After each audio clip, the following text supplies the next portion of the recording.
I realize that we're in the age of lies, liars, deception, and we're not being told anything.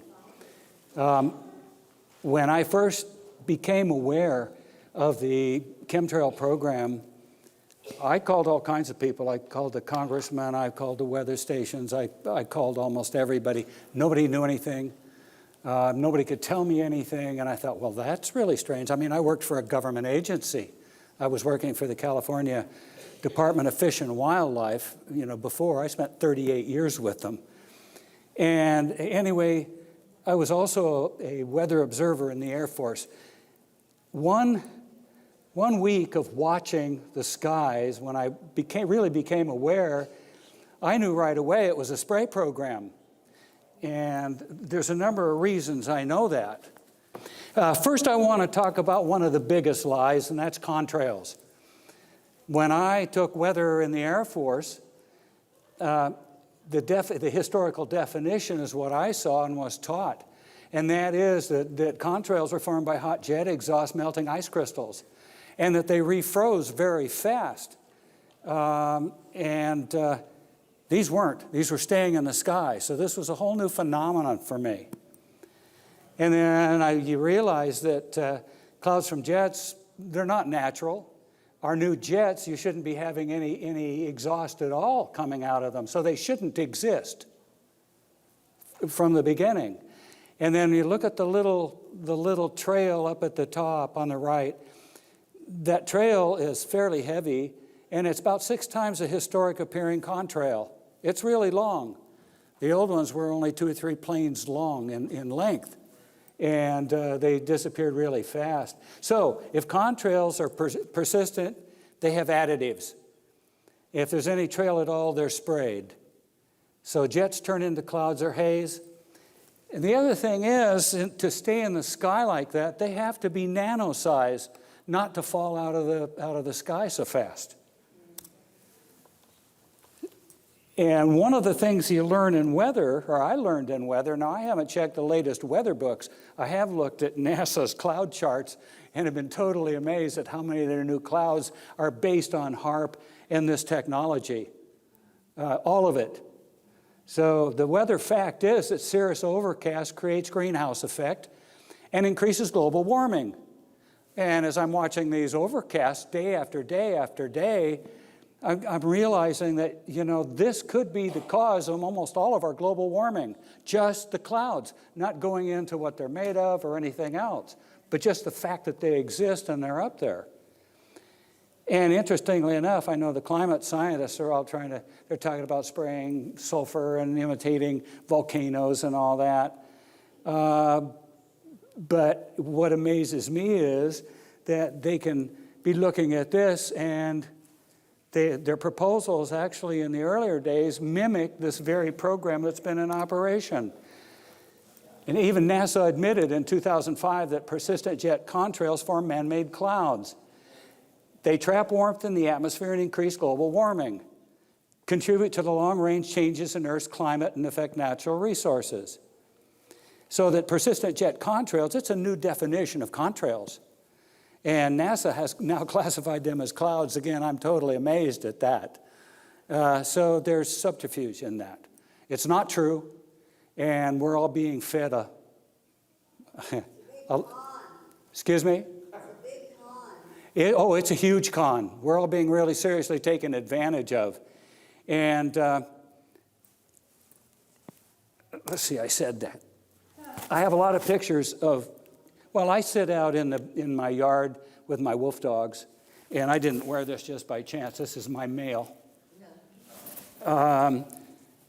Anyway, I watch the sky a lot, so I've had thousands and thousands of hours of watching the sky. I also am out there with my binoculars and telescope, and I try to look at which aircraft are leaving trails. Looked at a lot of aircraft that were in the sky at the same time, weren't leaving any trails, and they were about the same altitude. Now they can say, oh, well, it was a different altitude, they got into warmer or different currents, yada, yada, yada. And also, the short trails that I showed you just a minute ago, basically those turn into haze. So what I found out is that both chemtrails and the haze are metallic nanoparticles that are drifting down through the atmosphere, and both of them are very easily used for weather manipulation. So I call it the elephant in the sky. You know, everyone sees them, but they're not part of the climate dialogue. Well, why is that? How could they have something so obvious that they're not even talking about it? And when you ask about it, nobody knows anything. It's like, what planet am I on? This is just too bizarre. I almost said brazier.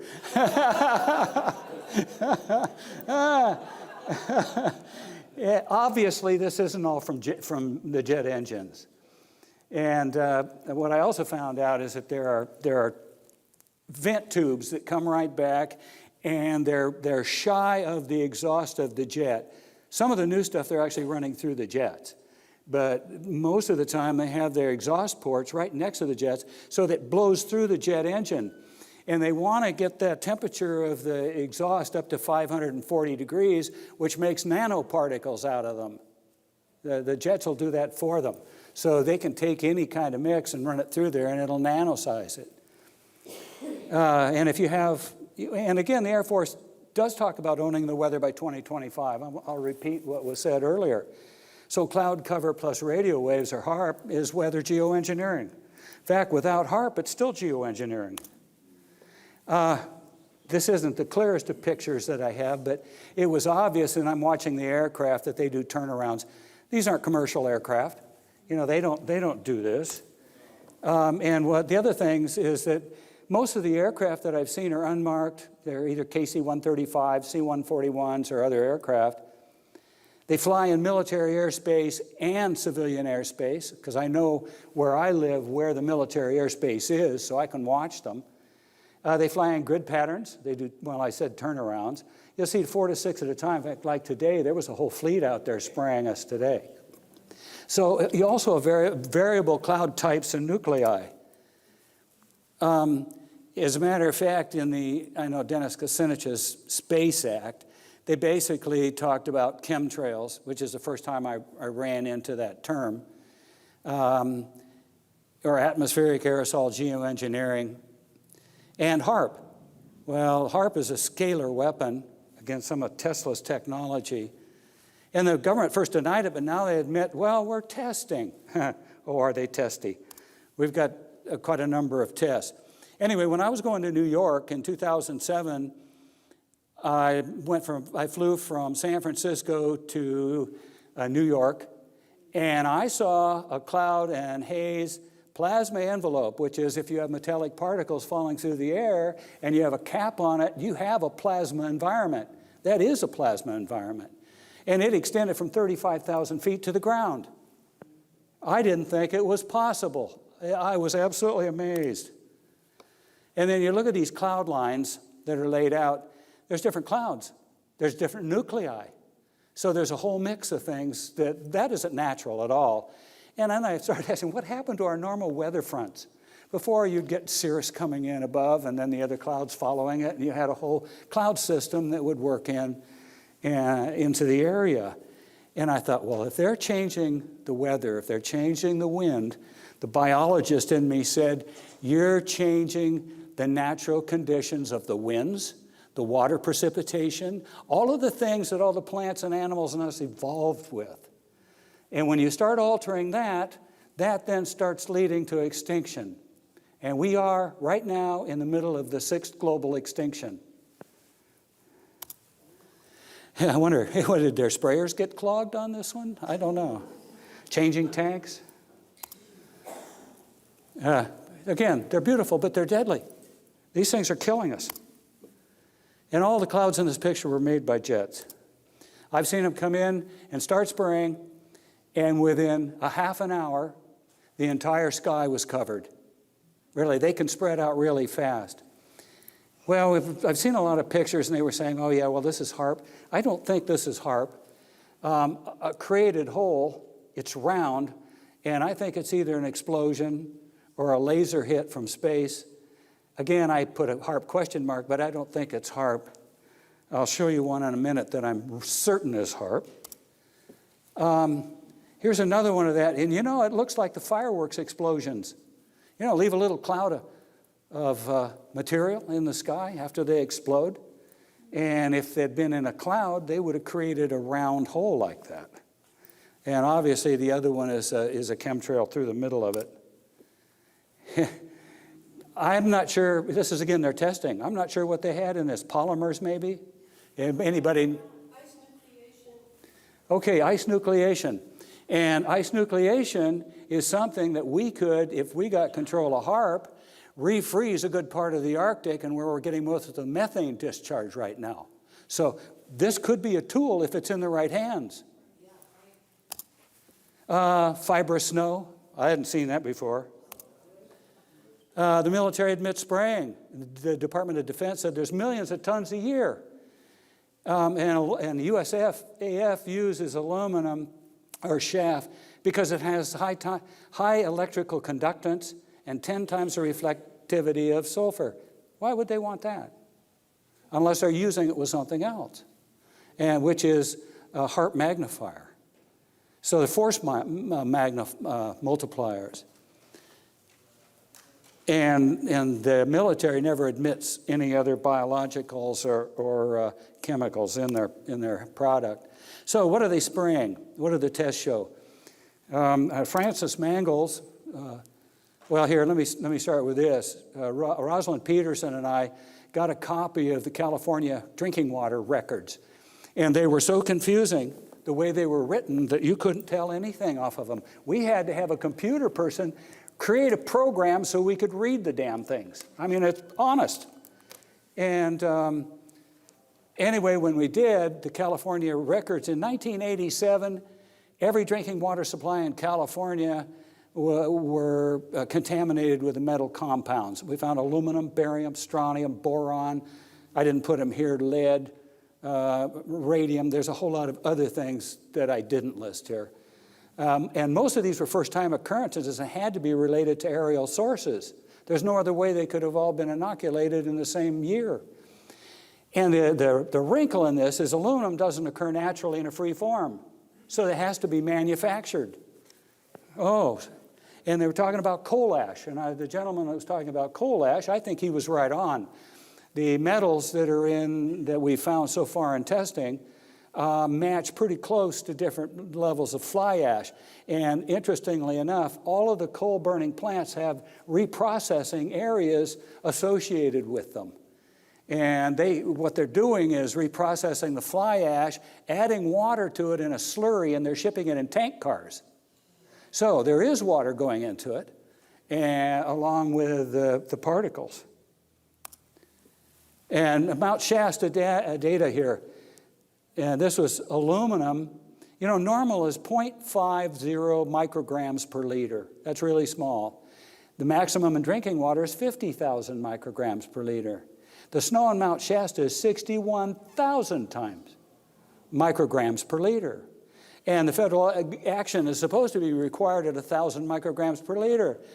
Action taken? They didn't admit it, let alone test it or do anything about it. Barium is at the bottom. It's 8,000 micrograms per liter.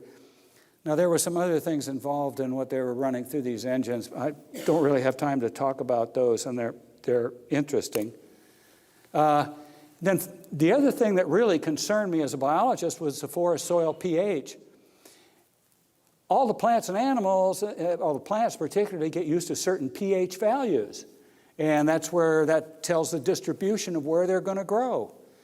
If you change the soil pH, you start killing the microbes that we're used to, the 5.5, and now went to 6.8. Well, that's a 10 times more alkaline. I mean, aluminum is like taking Tums. It makes everything more basic. And he also said he's been measuring stream insects for 20 years, and he used to get like thousands in a sample. Now he gets less than 30. So the stream organisms are practically gone.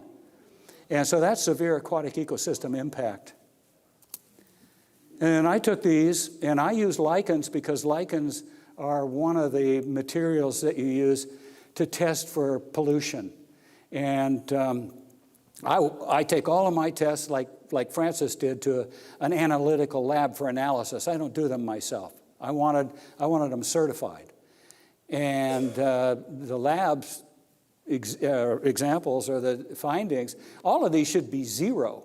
And for Calistoga, it was 31,000 micrograms per liter, and strontium 4,900 micrograms per liter. I mean, these are all, you can see the list for yourself there. One of them's in Napa County, 2 are in Lake County. I just did a 4-county survey on lichens, and I found comparable data for all 4 counties, Sonoma Lake, Marin, and Napa. I haven't done any testing up here. It's a little out of my normal run-around range. What I noticed before I really did all my lichens testing, and that got me really concerned, was that what was happening to the trees and all the plants. Huge die-offs. Parts of trees dying. They die slowly. A good part of it was high. At the same time, we were getting high UV and high IR levels. The old UV level used to go up to 10 as high. They were finding on this fact, one of these pictures, or on the lower right, had 15. And they changed the scale to accommodate the new data. Oh, they're good at confusion here, okay? So if you don't know that, then you're dealing with the situation. It's that stress that's added to the plants that's causing the invasion of fungus and insects. Now, most of our bark beetles and other insects have IR antennas. They can see when a plant is stressed. They know when to attack it. They'll come right in and do it. And if opportunist as fungus is, it'll take. So through California, I'm not sure how far that spread now. They were treating it as if, well, it's some new thing and it's all in our management. Well, it is in our management, but not what they thought. And then when I went to, again, I traveled across the country, I saw this exact same scenario in Arkansas, Illinois, New York, Canada. They all looked identical. And they all had fungal death, different fungus. It wasn't Phytophthora ramorum is what sudden oak death is, but it had the same identical situations. Then Charles Little, in his book, The Dying of the Trees, said that the tree death in the Sierra Nevada mountains had doubled since 1983, and it's occurred from Alaska to Mexico. And since 1997, more than 20 million hectares or 50 million acres have been affected. And that's out of the U.S. Geological Survey. So near daily jet cloud cover, it's changing our normal weather patterns and stressing all of our ecosystems. It's altering natural growth cycles. It's disrupting, let me slow down. It's disrupting wildlife communities. They're changing soil pH. Loss of aquatic organisms increasing. Existing ecosystems are threatened. And again, as I said, we're now in the middle of the 6th global extinction. We've lost a huge number of species. A large part of the species lost has been from land use changes, clearing of the forests and for livestock and other uses. And they're all talking about CO2. Well, plants love CO2, so it shouldn't be a problem for the plants. But what it is a problem for is the heating is heating up the Arctic and other areas and releasing huge amounts of methane. And there are beds of hydrated methane in that area that are miles deep.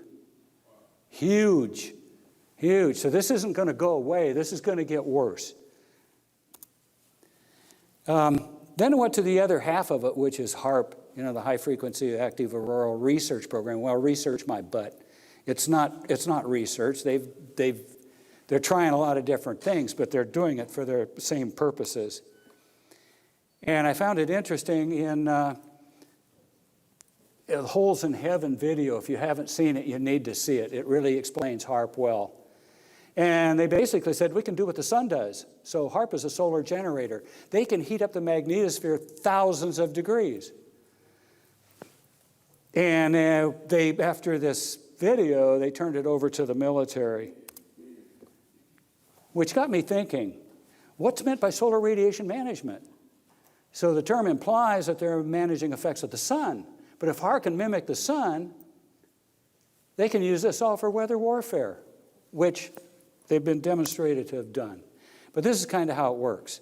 You have a metallic cloud cover.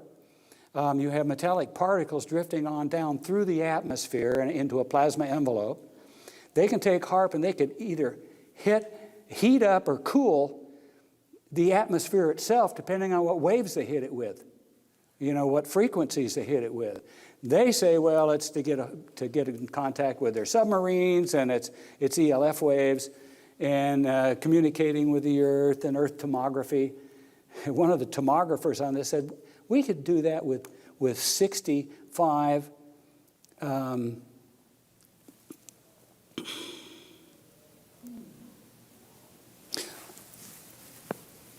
oh, for heaven's sake, my mind went blank.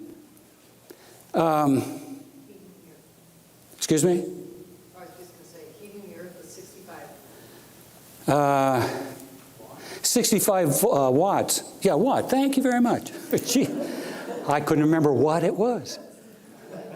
Oh, this could get worse.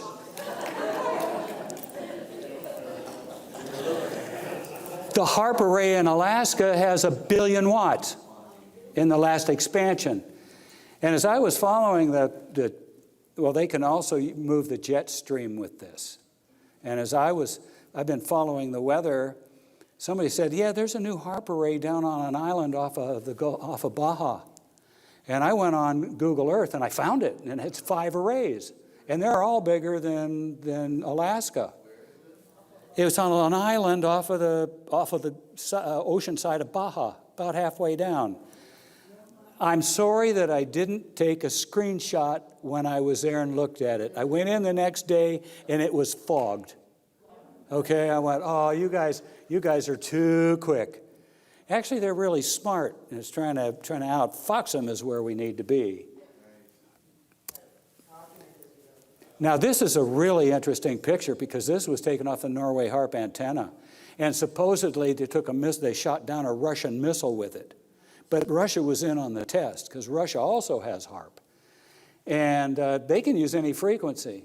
But the patterns are very interesting. You can see the energy beam in that. So if you want to know what a HAARP energy beam looks like, that's it. It has an outside envelope, interesting spiral beams in the middle of it.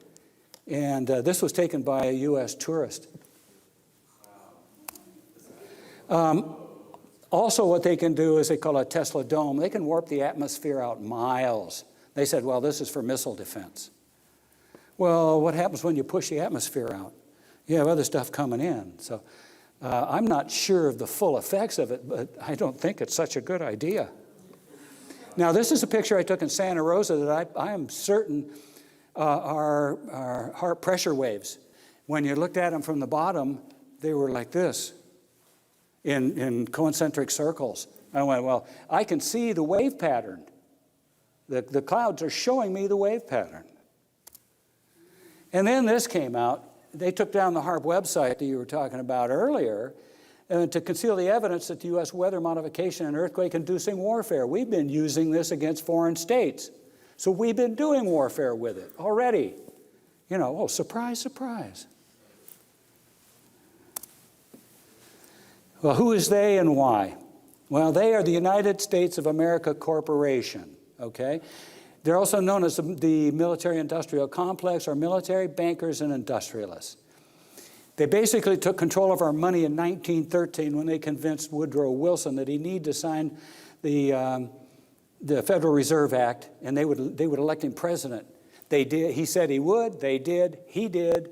And that's when these people took over our entire money and economic system. So they've had 104 years of our money to use against us. This has been going on a long time. And anyway, what it's basically called is they put us in a Babylonian debt slavery system where they're renting us our own money. Rather than some of the ideas, I know Lincoln wanted to do it, Kennedy wanted to do it, is to create our own money. So we weren't paying anybody anything or renting out our money to anybody. We're keeping it in the country. But now they're doing this all under the guise of national security. Well, who, ours or theirs? They don't want to get found out. So I could see how their security would be jeopardized by this. So I think that the two top secret secrets are the alien presence and their technology, the geoengineering war program, and the biggest secret is their control.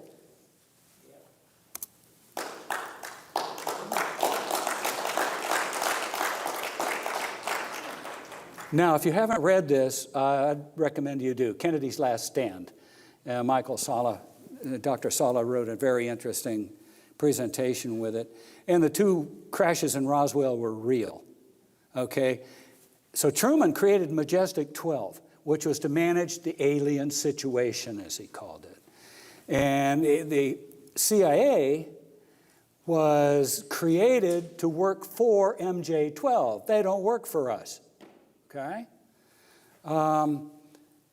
Their job was to go out and recover spacecraft, go around the world.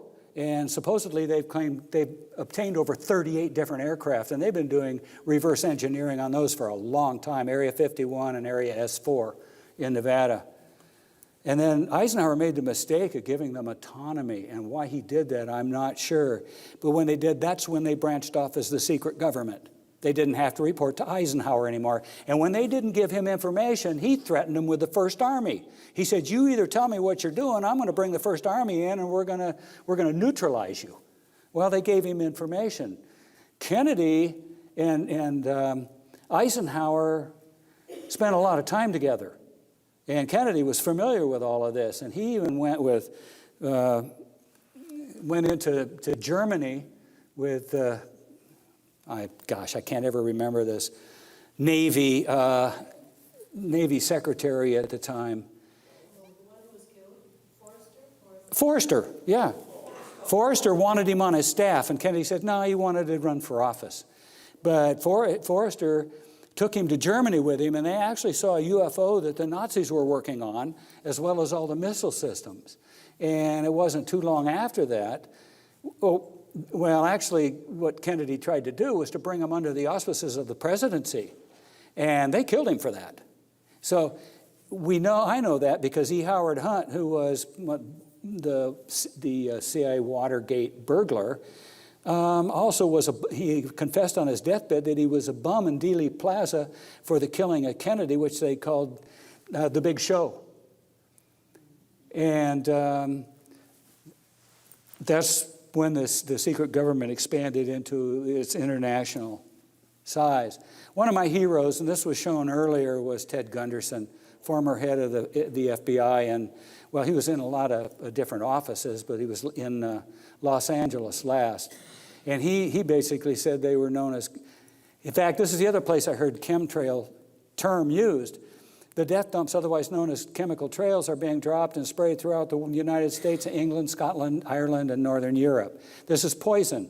This element, this is important to remember, this element within our society that is doing this must be stopped. And I am solidly for that. He was poisoned with arsenic? Yes, he was poisoned with arsenic on the testimony of his doctor.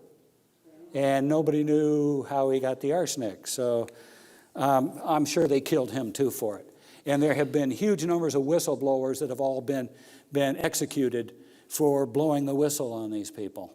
So they take it, it's dead serious. They're dead. And then we're talking about governance. I didn't want to get into this too far, but just what I presented here are good guidelines for governance. And the people that are talking governance aren't talking any of this stuff. You know, they're not taking it from any recognizable base.